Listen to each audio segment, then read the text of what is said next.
Assalamualaikum warahmatullahi wabarakatuh. Alhamdulillahirabbil alamin wassalatu wassalamu ala anbiya'i wa mursalin wa ala alihi wa ashabi ajmain.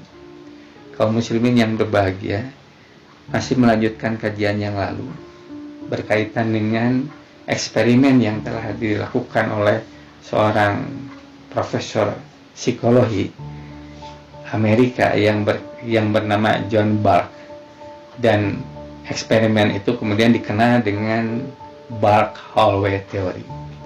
Dari eksperimen itu membuktikan ternyata ketika seseorang itu diberikan senantiasa kata-kata yang positif atau kata-kata yang negatif, dan itu diucapkan kepada dirinya sendiri terus-menerus, dan dalam eksperimen itu selama 30 hari, ternyata hasilnya memperlihatkan ada pengaruh, ada perubahan, ada sesuatu yang terbentuk dari ucapan itu. Dilihat dari gestur tubuhnya, dilihat dari auranya, terlihat dengan jelas mana orang yang senantiasa diberikan kata-kata yang positif dengan orang yang senantiasa diberikan kata-kata yang negatif. Nah, dari eksperimen ini, kalau kita lihat apa yang senantiasa kita lakukan di dalam pembinaan, di dalam ibadah yang kita kerjakan, maka itu pun merupakan banyak pengulangan-pengulangan. Kalau kita lihat dalam sejarah bagaimana para sahabat yang awal-awal menerima ayat-ayat Al-Quran yang disampaikan oleh Rasulullah SAW, ketika mereka menerima ayat-ayat itu, tidak ayat-ayat itu disimpan. Mereka itu kemudian mengulangi kembali, diulangi lagi, dibaca lagi, diulang lagi, dibaca lagi, menjadi tadarus harian bagi mereka. Dan ketika mereka mengulang itu, seakan-akan ayat-ayat itu ingin dimasukkan sekuat-kuatnya ke dalam hati, ingin dijejakkan sepenuhnya ke dalam hati, ingin ada perubahan di dalam hati. Dan ternyata memang terbukti, mereka itu menjadi suatu sahabat, kelompok sahabat yang istimewa, yang luar biasa, yang dijamin oleh Allah mereka itu mendapatkan surga, seperti apa yang disebutkan di dalam surat 9 ayat 100. Demikian pula di dalam sholat yang kita kerjakan. Sholat yang kita kerjakan ini juga merupakan bentuk pengulangan-pengulangan, ucapan takbir, kemudian bacaan iftitah, Al-Fatihah dan seterusnya, ruku, sujud sampai salam, itu merupakan pengulangan-pengulangan yang kita kerjakan. Nah, kalau sholat dilakukan dengan benar, sesuai dengan tuntunan, khusyuk, maka Allah memberikan jaminan bahwa sholat itu akan mampu mempengaruhi, akan membentuk satu karakter, akan membentuk kepribadian, satu pribadi yang baru. Yaitu apa? Inna sholata tanha anil fahsya'i wa munkar. Bahwa sholat itu akan mampu ia menghindari perbuatan dosa dan mungkar. Ada satu pribadi yang baru, ada satu karakter yang baru. Ia tidak terbiasa dengan dosa, ia menghindari dosa, ia jauh dari dosa. Nah, dari sholat yang dilakukan dengan benar, sholat yang dilakukan dengan khusyuk. Nah, demikian pula berkaitan dengan zikir, di mana Allah memerintahkan kepada kita di dalam surat Al-Ahzab ayat 41. A'udzubillahi minasyaitonirrajim. Ya ayyuhalladzina amanu dzkurullaha dzikran katsira. Wahai orang-orang yang beriman, zikirlah dengan zikir yang sebanyak-banyaknya, dzikran katsira. Wasabbihuhu, dan bertasbihlah kepadanya, bukrata wa asila, di pagi hari dan di petang hari. Dalam tafsir, pagi dan petang itu artinya pagi hingga petang, petang hingga pagi, artinya terus menerus.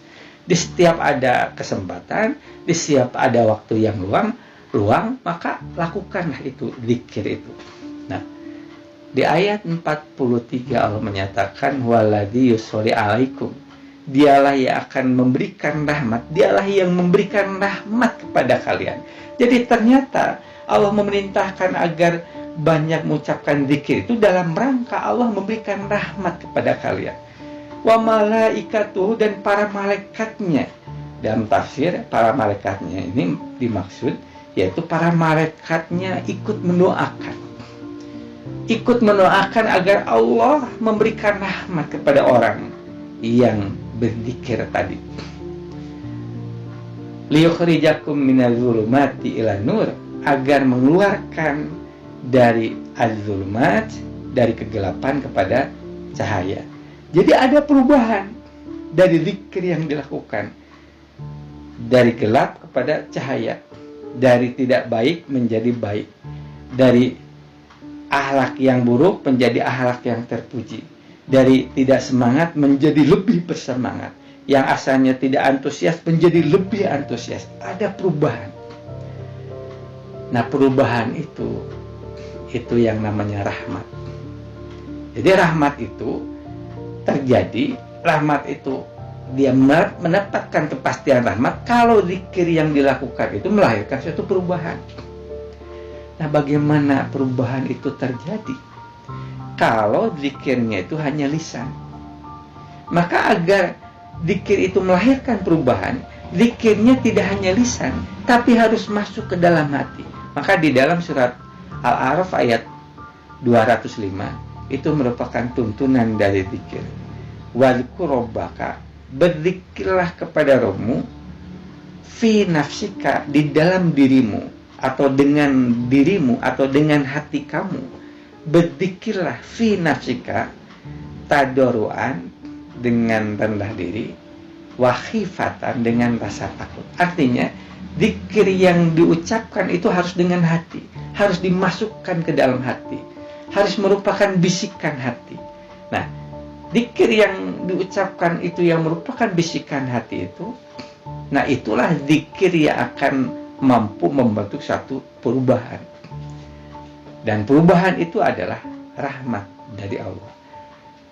Dan ternyata di akhir ayat Allah menyatakan bahwa perubahan yang merupakan rahmat Allah itu bukan sesuatu yang kecil, tapi ini yang luar biasa Allah, karena Allah menyatakan wa kana bil mu'minina rahima.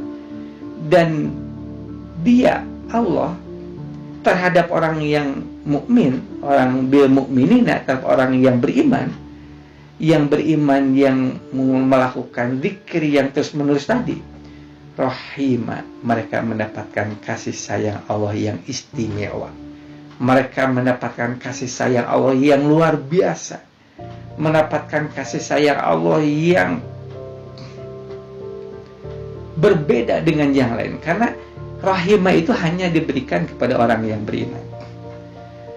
Dan ayat selanjutnya seakan-akan Allah menunjukkan bahwa orang yang sudah mampu melahirkan perubahan dari zikir, dijamin mereka itu apapun yang terjadi, ujian apapun yang terjadi, mereka akan melewati ujian-ujian itu. Karena apa? Karena mereka itu di saat mereka kembali kepada Allah, mereka bertemu dengan Allah di ayat 44-nya, tahiyatuhum yauma yaqaunahu, tahiyah, mereka mendapatkan penghormatan yauma yaqaunahu, pada hari mereka bertemu dengan Allah. Salam, dengan ucapan salam. Wa adalahum ajran karima, dan mereka mendapatkan anugerah ajron karima, pahala yang mulia. Ikhwatu iman rahimakallah, dari kajian yang sudah kita bahas tadi, hari ini saat ini kita menjalani ibadah di bulan Ramadan, dari sholat yang kita lakukan dengan khusyuk, dari Al-Quran yang kita baca, dari zikir-zikir yang kita ucapkan terus-menerus, sebetulnya apa semuanya itu yang kita kejar? Sebetulnya yang kita kejar hanya satu dalam diri kita. Kita mengalami yang namanya perubahan. Bagaimana semua upaya kita itu kita lakukan agar diri kita terjadi perubahan yang menjadi lebih baik. Perubahan itu menjadi lebih khusyuk kepada Allah, menjadi lebih taat kepada Allah. Nah, perubahan itu yang harus kita pertahankan sampai akhir bulan Ramadan. Oke, sehingga ketika kita mampu mempertahankan perubahan di akhir bulan Ramadan, 1 Syawal, Rasulullah menyatakan kita ibaratnya seperti bayi yang baru lahir. Maka terasa kegembiraan yang luar biasa ketika kita mengalami yang namanya perubahan. Tapi ketika di akhir bulan Ramadan itu kita tidak merasakan ada perubahan, maka yang terjadi apa? Kekecewaan yang luar biasa. Kenapa? Karena dia harus mengulang kembali yang belum tentu dia akan mendapati di tahun berikutnya Ramadan. Nah, agar kita tidak kecewa nantinya, maka bagaimana saat ini setiap hari kita merasakan adanya perubahan. Kita evaluasi setiap maghrib, setiap akan tidur, ada atau tidak perubahan itu. Dan kalau belum ada, maka besok harus dipastikan harus ada perubahan. Dari zikir yang kita lakukan, dari sholat khusyuk yang kita kerjakan, dari bacaan-bacaan Al-Quran, kita harus merasakan ada suatu perubahan, agar di akhir bulan kita dapat pastikan bahwa kita menjadi sosok yang berubah, menjadi lebih baik. Barangkali itu yang bisa disampaikan, mudah-mudahan ada manfaat. Barakallahu li walakum nasrum minal fafatun warib babasi mu'minin. Assalamualaikum warahmatullahi wabarakatuh.